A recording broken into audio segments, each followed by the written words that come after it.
Good friend, huh? San Tzu Su, huh? Good, intelligent, wise friends, okay? If you have friends by your side, it's good for you. But mind you, friends doesn't always mean they always agree with you, even though it's right, okay? If something they have not known before, maybe they don't take. But that doesn't mean they are enemies, okay? Now, let's go, friend. Oh, sorry, I think I have no time for you today. We just let you take a rest.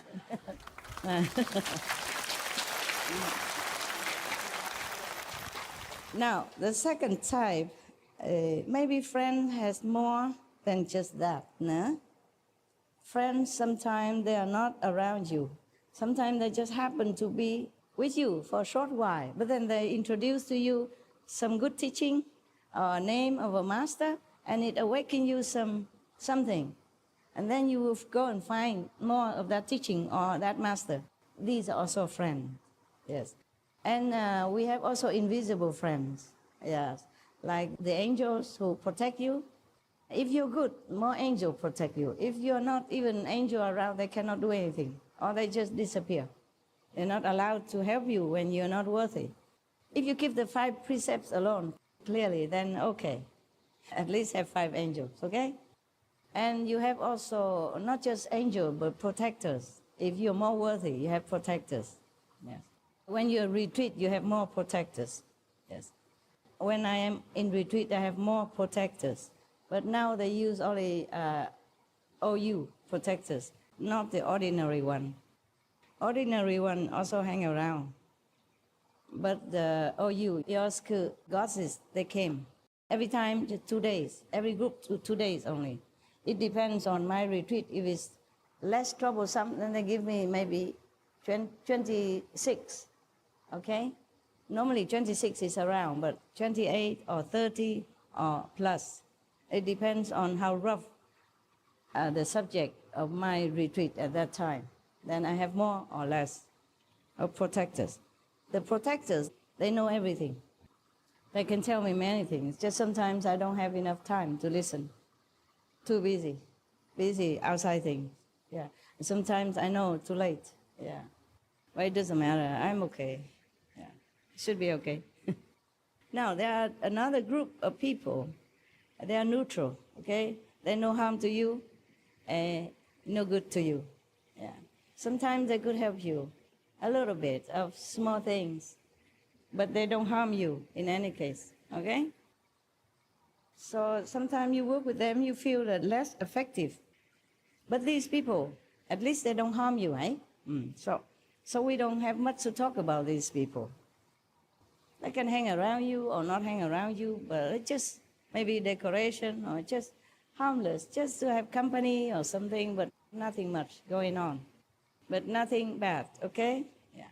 But of course, if they are around and sometimes you need something, they can also lend a hand, yeah?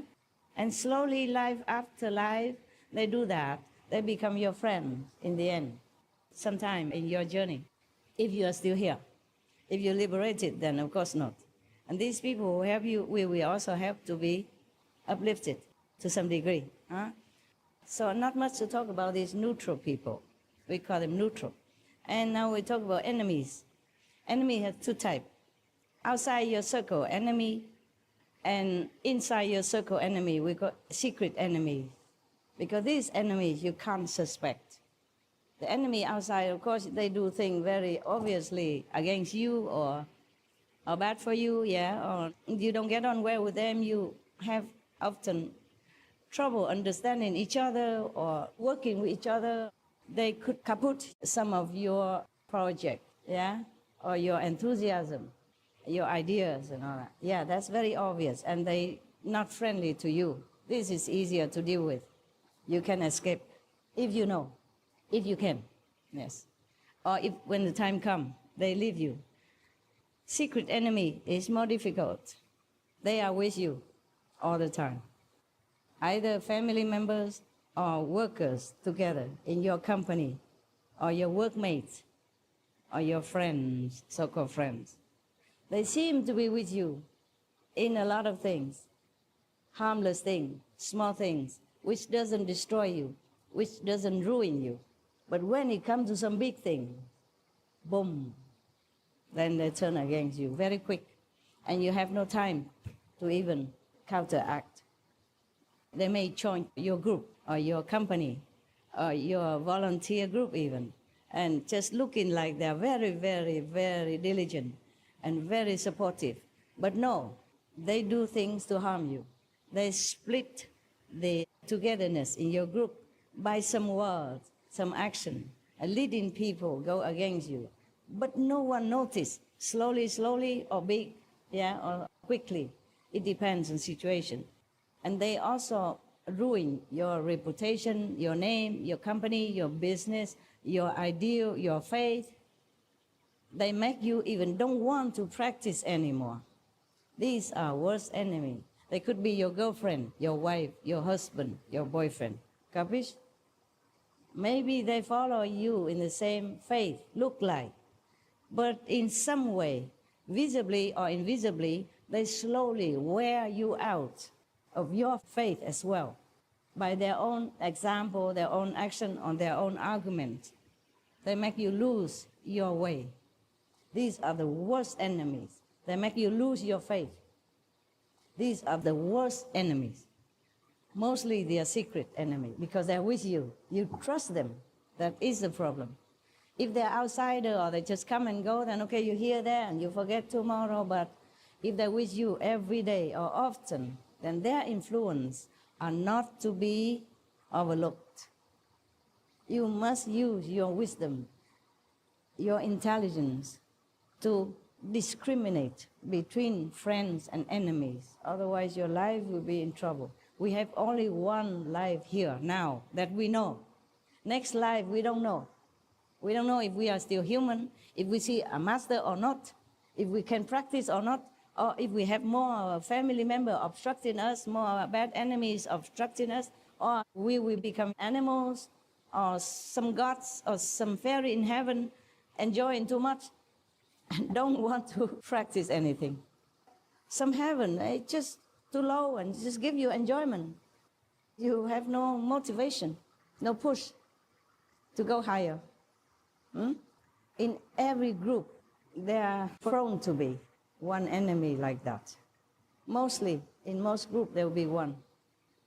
And you have to really be vigilant. In our group also, we have. So I have to keep trimming it, okay? For your sake as well. I will not abandon them if they don't do anything bad for others outside in the society. If they still are vegetarian, meditation off and on, okay, fine. But they should not be near you because they will give bad influence, okay? By their action, by their talk, by their invisible influence, by energy, yeah? Therefore, I'm trimming, okay, huh? Please don't criticize me, okay? It's getting smoother now. I often talk now without any bad interruption recently, and I'm very grateful for that.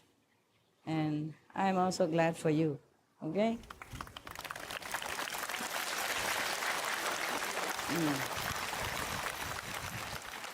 The enemy, the outspoken one, the one that lives by your neighbor next door, or the one in your company, you know, they talk sour about you or sarcastic about you.